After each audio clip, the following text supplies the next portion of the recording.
Bom dia a todos, caro senador João Capiberibe, a todos os colegas que falaram e ao Otto Brox, que ainda vai falar, que estivemos junto no Estádio Nacional do Chile. É com uma emoção redobrada que eu começo a falar aqui, porque no dia 13 de setembro de 73, eu fui preso junto com o Osni Geraldo Gomes Mauro, que hoje que eu sei que o nome dele é esse. Que, para mim, no dia 11 de setembro, eu estava perto do Cerro Santa Luzia, quando começou a pipocar as metralhadoras, o barulho dos helicópteros, e que soubemos que veio o golpe, e eu atravessei o centro de Santiago, onde morávamos. Eu morava com ele, era o João, e sempre chamava ele de Mancha Negra, porque tinha uma barba negra. Vejo já que, com o passar dos anos, é o Mancha Branca agora, com nós cabelo branco e barba branca desde aquela época. E a minha preocupação naquele dia do golpe era com a Nancy Mangabeira Unger, né? Porque ela também morava no mesmo lugar que nós morávamos, a uns 4 quarteirões abaixo do Palácio da Moneda. Eu desci para apanhar os meus documentos e o material que eu tinha, que era a minha missão naquele dia, caso ocorresse o golpe, e também a preocupação, porque quando houve o tanquetaço em julho, a Nancy era meio notívaga, ficava estudando e não tinha acordado de manhã e tudo tinha passado, né? Eu disse, pode acontecer de novo isso com ela, já está o golpe em andamento. E quando eu cheguei e peguei um casaco grande onde tinha todos os apetrechos, e nesse momento chegou o João, né? Que é o Osni. Daí nós conversamos, eu disse, olha, eu vou atravessar, vou lá para o norte de Santiago. Ele disse, não tem mais saída, né? E então ele propôs a que fôssemos para um local de uns amigos bolivianos que ele tinha ali perto. E ali nós passamos, então, o resto do dia 11, dia 12 e até o meio-dia, dia 13, quando saiu o primeiro, e em seguida, ao meio-dia, houve aquele alinhamento, né? Nós já levamos uns golpes de fuzis no corpo e fomos levados presos, né? Os dois juntos e mais outros que estavam naquele apartamento. Fomos a uma delegacia de polícia ali na rua Teatinos. E aí eu só fui ver o João depois, uns 20, 30 dias mais no Estado Nacional, que é o Osni, né? Depois não vimos mais. Porque era tanto número de presos e que vinham e entravam, e foi a minha sorte de estar vivo aqui hoje. Porque quando abriram o meu casaco, era cheio de documentos em branco de ingresso na Argentina e no Chile, que era já a preparação que a gente antevia a visão de um golpe. Mas, por sorte, eles acharam os dólares que estavam nas ombreiras, né? Então, o policial pegou os dólares, pegou o óculos, pegou o relógio e foi ficando com isso. Quando vi que ele ficou interessado com esse botinho, fui dando passos para trás. E um pátio cheio de pessoas deitadas, eu me deitei também e fui rolando no meio das pessoas para mudar de posição, até mudei de posição. À noite, quando chegou um ônibus, disseram os que estejam prontos, já estão com o documento pronto, entrem na fila. E eu entrei na fila também, como tivesse documento pronto. E entrei no Estado Nacional. Sorte minha também que eu dei meu nome verdadeiro, né? Porque se eu tivesse dado um outro nome, né, talvez teria sofrido que outras pessoas sofreram para encontrar a sua documentação. Bom, eu sou um ex-preso político brasileiro. Eu era do movimento estudantil, participei dos congressos da UNE de 66, 67, 68. Fui condenado por Ibiúna, no Paraná, e São Paulo, né? Eu tinha saído do Brasil justamente que após 2 anos e 10 meses de prisão, quando eu saí, as pessoas não encontravam emprego, as pessoas mudavam de lado na rua quando me viam. Eu não tinha onde trabalhar, não tinha atestado de boa conduta. não tinha como entrar mais na clandestinidade, porque já estavam matando as pessoas, e não tinha como ficar na legalidade. Era um morto-vivo, um zumbi, capaz de ser preso a qualquer momento. E também haviam prendido meu irmão, que vinha dar assistência a nós na prisão. Com isso, depois de muitas decisões, eu decidi sair do país e fui ao Chile, por essa razão que eu estava no Chile. Então, já havia cumprido todas as prisões. E dentro do Estado Nacional, onde estivemos nós juntos, e depois chegou o Otto mais tarde, teve o Tomás todo, né? Eu tinha sido uma pessoa que lia muito, e na prisão, aqui no Brasil, li muito sobre as prisões, né? Graciliano Ramos, Memória no Cárcere, Memórias de Fuxique, e um livro que me impressionou muito, que eu tinha lido, que era a rebelião de Treblinka, né, na Segunda Guerra Mundial, onde os nazistas mantinham preso. Por isso que quando um dia chegou um policial à porta do estádio e disse: precisamos de um datilógrafo, eu já levantei o dedo e fui, né? E ali tinha que fazer a lista dos prisioneiros todos os dias, né? Então pediam para fazer em 3 vias. Então, eu batia em 3 vias, mas eu fazia a 4ª via. Fiz aí uma via sempre ao lado e guardava. E essa via que eu pude entregar para o embaixador da Suécia, era o da Edelstão, né, quando chegou, né? E aí os policiais até quiseram tirar dele a lista. Ele disse: não, eu sou embaixador, e não entregou, e saiu com as listas, né, que eram dos prisioneiros. E eu podia ir de um lado ao outro. Por essa razão é que eu saí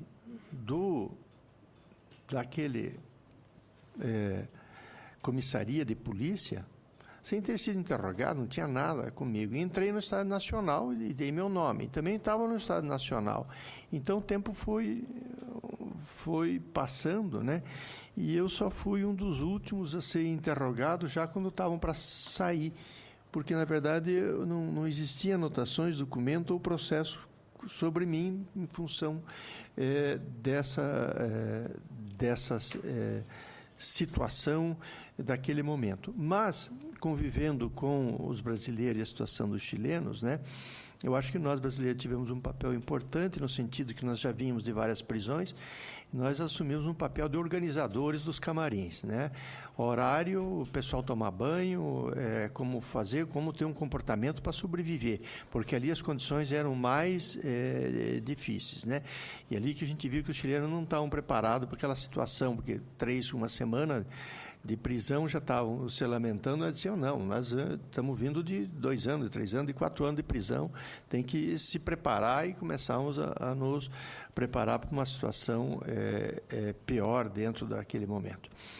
Mas o que eu teria a declarar aqui, que eu acho importante aquela situação, em primeiro lugar, é que confirmar a questão das torturas, no sentido do interrogatório, que quando eu fui interrogado, né, os brasileiros não fizeram pergunta direta a mim, mas tinha sempre eles atrás cochichando com os chilenos para fazer as perguntas. E a única pessoa que disse para mim que reconheceu um dos torturadores que tinha torturado no Brasil foi o Fernando Batinga, um poeta. Eu acho que ele vive na Bahia atualmente, que poderia dar um depoimento além desses, como foi dado pelo Osni. Mas eu gostaria aqui de salientar, importante, quer dizer, o papel de uma embaixada, ou de um consulado, ou de um país na proteção dos seus no exterior. Ressaltar aquilo que o Tomás levantou aqui, qual foi o comportamento do embaixador uruguaio. Mesmo sendo uma ditadura no Uruguai, o embaixador uruguaio foi ao estádio, cuidou para que todos os seus tupamaros, que ele eram oposição, tivessem atenção e fossem conduzidos a um outro país de uma forma decente, acompanhando. Esse é um comportamento do Uruguai que contrasta com o comportamento brasileiro. O comportamento brasileiro é esse que eu trago o documento, que deixo aqui no Senado, então, que é do Ministério das Relações Exteriores, da Divisão de Segurança e Informações, um pedido de busca né, número 2051, de 1º de outubro de 73, aonde traz uma lista dos presos de 28 de setembro de 73 que estavam presos no Estado Nacional. Todos os nomes nossos estão nesta lista aqui. E o que faz o Ministério das Relações Exteriores de pedido nessa lista, que é encaminhada ao SNI, ao CIE, CENIMAR, CISA e Delegacia de Polícia Federal. Diz assim: a Divisão de Segurança de Informações do Ministério das Relações Exteriores agradeceria ser informada com a máxima urgência se as autoridades de segurança se opõem a receber no Brasil, neste momento, os 5 brasileiros que pediram para regressar. E aqui tem anotado, sem resposta, né, a 5 brasileiros e aos outros. Então, portanto, nós temos informações que a Embaixada e o Ministério das Relações Exteriores sabia da nossa situação, que nós estávamos presos, e estava atrelada não uma política de relações exteriores de proteção dos seus cidadãos estrangeiros, mas à ditadura militar, aos órgãos de segurança, para daí eu faço o quê? A segurança me diz para fazer o quê? Né? A segurança, está a prova aqui do que disse o Osni, o Nielsen e os outros, estava lá para ensinar tortura. Essa foi a ação do Brasil. E o Itamaraty estava nessa função aqui também atrelada. Então, esse documento aqui é a prova concreta a que eles estavam atrelados. Nesta lista aqui, pessoal, eu vou citar o nome de uma pessoa aqui, por exemplo, que estava comigo lá no estádio. Nilson Antônio Ronti. Nilson Antônio Ronti era da pastoral da igreja, que tinha ido para um encontro, tinha chegado 3 dias antes do golpe, ele foi lá para um encontro, ele não tinha nada de político, e ele não pôde voltar ao Brasil, ele teve que ir como exilado para a Europa, para depois poder voltar ao Brasil. Aqui tem um outro nome, por exemplo, que é Antônio Torres Martins, né? Quando eu contei que estava sem óculos, que me pediu as ordens, disse, não, os policiais me roubaram o relógio, ele disse, não, daqui a pouco te arrumo um para você. Né? Ele era, acho que, um punguista brasileiro que estava lá, né, e também não sofreu, por exemplo. Então, entre os brasileiros presos, tinham pessoas que não tinham nada com a própria atividade política no Brasil e também não receberam a atenção do governo brasileiro. Então, essa eu acho, a prova importante. É lógico que a atuação mais elevada foi do embaixador da Suécia, Edelstam, que eu acho que o Senado brasileiro deveria criar um movimento internacional para o reconhecimento do seu papel relevante como um protetor, né, para toda a sua vida e sua dedicação. Mas o que eu queria sugerir ao senador João Capiberibe e à comissão aqui do Senado que estudasse a seguinte possibilidade de nós tornarmos a situação hoje atual. Isso nós estamos discutindo o passado, estamos fazendo aqui na Comissão da Verdade, é importante esse registro, mas tirar lições para o presente. O Brasil hoje tem milhares de brasileiros no exterior, nós temos embaixada, temos consulado. Vocês veem que os juízes, os tribunais, que exercem também uma função importante, eles têm a Comissão Nacional de Justiça, que é um órgão que analisa e investiga o comportamento dos juízes em todo o país. Nós precisamos ter um órgão no Brasil que controle e investigue nossos embaixadores e nossos cônsules no exterior. Essa é a proposta concreta, senador João Capiberibe, que eu faço no momento. E digo isso porque eu, como atualmente, pela função que eu exerço, a representação de uma comunidade de 500 mil de brasileiros aqui, eu tenho contato com muitos embaixadores e consulado ao longo dos últimos 20 anos, e eu acho que isso é de uma atualidade e de uma necessidade. Então, eu gostaria de fazer a entrega desse documento, que ele prova, né, que o o Ministério das Relações Exteriores do Brasil estava atrelado ao serviço da ditadura e não ao serviço de proteção dos direitos dos cidadãos brasileiros, e mesmo cidadãos que não tinham nada a ver com as atividades, mesmo políticas, não tiveram a sua devida atenção. Naquela oportunidade, meu irmão também se encontrava no Chile, o Nelson, né, Serachuk, ele também foi torturado no Estado Nacional, e gostaria de fazer referência expressa a essa situação. Hoje ele também vive entre Suíça e o Brasil, porque muitos brasileiros não puderam trazer. Eu fico aqui feliz em encontrar os velhos amigos, que nós passamos um momento difícil, ver que outros trouxeram também uma chilena junto, né, como eu.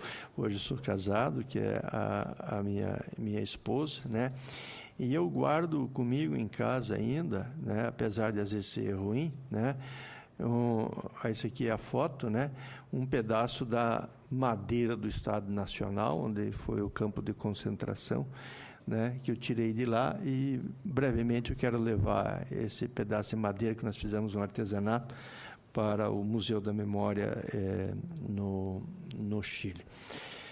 Agradeço essa oportunidade, né, que pudemos fazer esse depoimento e trazer ao Brasil sugestões para que o nosso Ministério das Relações Exteriores tenha uma atuação digna, elevada, na defesa dos interesses dos cidadãos brasileiros, como teve o embaixador do Uruguai e como teve o embaixador da Suécia, Heraldo Edelson. Muito obrigado.